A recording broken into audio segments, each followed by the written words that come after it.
The Force and the Sith have perhaps one of the most peculiar relationships of any two entities in the Star Wars universe, and the Sith have a far different view of the Force than the Jedi or even other Force-based organizations. Where the Jedi view themselves as servants of the Force, following its will and obeying its commands, the Sith seek to bend the Force to their will. The Sith wish to manipulate and enslave the power of the Force for their own twisted agendas. But this has led some to potential inconsistencies in Star Wars lore. Or has it? One such disconnect comes with how several Sith Lords get their name, which is oftentimes bestowed upon them by the Force itself.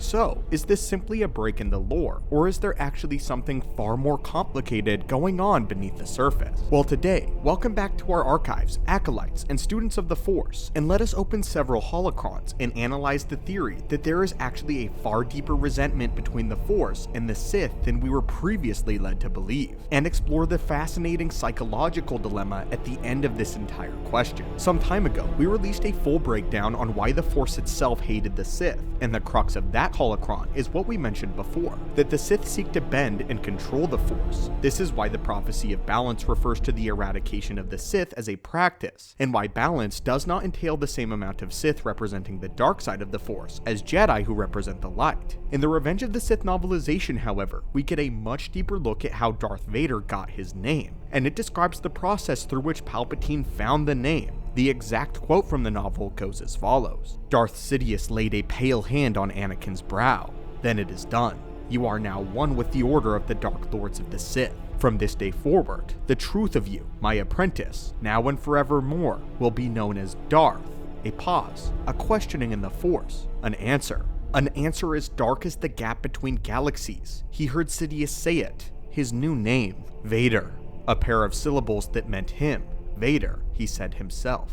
Vader. Thank you, my master. From here on out, Vader would become known as one of the most fearsome butchers in the galaxy, but this scene clearly demonstrates that Sidious reached out to the Force itself to find his answer, despite the Force hating the Sith and everything that the Sith stood for. It states that he reached deep into the Force, listening to it, and calling on his own wisdom to name his new apprentice, and he is not the only Sith Master to have done so. Over many years, several other Sith Lords had looked to the Force to name their apprentices. So then, why would the Force help the Sith name their new apprentices, if the Force truly resented the existence of the Sith Order as a whole? Is it possible that there's something else going on here? Is it possible that the Force, at this moment, is actually insulting the Sith, giving them cursed names? Let's break it down. The Sith are known for naming themselves after words and phrases that are inherently evil in nature, calling on words like Maul, plague, tyrant, and insidious, among others. To Maul, this refers to the barbaric butchering of living creatures, while plagues that ravage the world, killing millions at a time. Tyrants, which seek to control and possess, and of course insidious, the adjective describing subtle and gradual harm exerted over a prolonged period of time. Each of these names are inherently menacing and are derived from horrid terms, yet they describe their namesakes rather well. Each of these names fit accordingly to a Sith despite their identities not having been fully formed at the time of receiving them, proving that the Force itself is in some way responsible for most of these names. But is the Force actually using these as insulting terms to berate and belittle the Sith?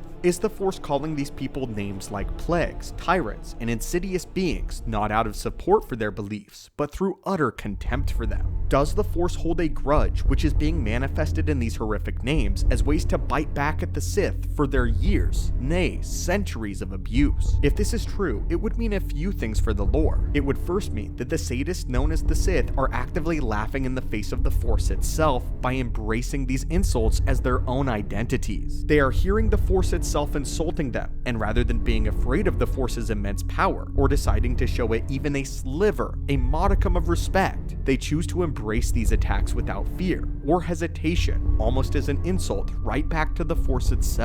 It would also mean that there is now a profound philosophical dilemma at the center of the Star Wars universe. If this is to be believed, then it would mean that the Force is actually far more conscious than we had previously been led. We've known that the Force has a certain degree of sentience to it. It has wills and desires, but if this is true, then it would mean that the Force is far more emotional than we may have believed. It could imply that the Force itself can feel pain and resentment, going so far as to hurl insults at living creatures, rather than remaining the morally objective overseer that many believe it is. If the Force can feel pain and be clouded by emotion, then does that mean that it can be biased? Does the Force have feelings? Let's go even further down this philosophical rabbit hole. We know that the Force exerts its will over every living creature in the galaxy, but does the Force exert its will because it decides what is morally just? Or is the Force simply reporting what is morally correct and taking steps to serve morality? In essence, does the Force decide what is morally just, or does it just influence the world to match what it wishes? If so, then morality is subjective and abstract, able to change at a given moment depending on the wishes of the Force itself. Therefore, nobody in the Star Wars galaxy can ever know what's morally correct because the Force can change its very will, especially if it is conscious and capable of feeling, as this theory may suggest. While I do not believe that this is the case, it is very clear that the Force itself does in fact hate the Sith.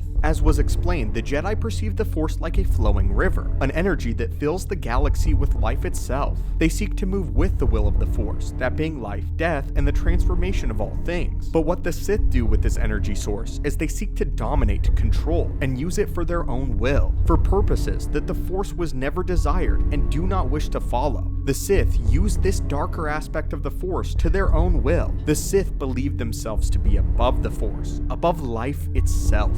And that is why, when they reach out through the Force, they are insulted in return. But they do not grimace, and they do not deny these insults. They again take it as an opportunity to defy the Force even further, by wearing these names as a badge of honor, as an accomplishment, as if to say, yes, the Force hates me, but I dominate the Force. I control it. I do not serve anyone beyond myself. But anyway, my friends, what are your thoughts on this? What are your thoughts on the Sith actually being insulted by the Force itself when they reach out for their names? Do you believe that the Force individually insults each member of the Sith, or is this a rarer case? As always, my friends and acolytes of the Force, what are your thoughts on this, and do you believe this theory is true? Thank you as always so much for joining us in our archives and with the opening of this holocron. May the Force be with you, and we hope that you join us again soon.